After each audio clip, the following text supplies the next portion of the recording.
திக்ர் மனிதனை பாதுகாக்கும். திக்ர் மனிதனை பாதுகாக்கும். சொல்லுங்க, உள்ளத்துக்கு பிரச்சனையா, கஷ்டமா, அடிக்கடி சொல்லுங்க லா இலாஹ இல்லா அன்த சுப்ஹானக இன்னி குன்து மினல் ஸாலிமீன். என்ன கஷ்டம் வந்தாலும் உங்களோட கஷ்டத்தை மனிதர்கள்ட்ட போய் சொல்லாதீங்க.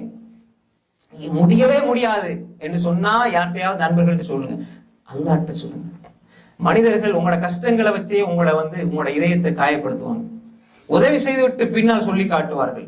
நீங்க கஷ்டம் நண்பர் என்று நினைத்து ஒன்றை சொல்வீர்கள், அவர்கள் உங்கள் பகைவரிடத்தில் அதை சொல்லி உங்களை இழிவுபடுத்துவார்கள். நண்பனாக இருக்கும் பொழுது ரகசியத்தை பாதுகாப்பார்கள், உங்களை விட்டு பிரிந்தால் நீங்கள் சொன்ன ரகசியத்தை வைத்தே உங்களை இழிவுபடுத்துவார்கள். மனிதர்களை சார்ந்திருக்க வேண்டாம், மனிதர்களை நம்பிவிட வேண்டாம். அல்லாஹ் பாதுகாத்தவர்களை தவிர, அல்லாஹ்வுடைய திக்ருக்கு உதவியாக இருக்கிற மனிதர்களை தவிர வேற யாரோடையும் நீங்கள் பழக வேண்டாம். மனிதர்களோடு பேசுகின்ற வார்த்தைகள் எல்லாமே சாக்கடை.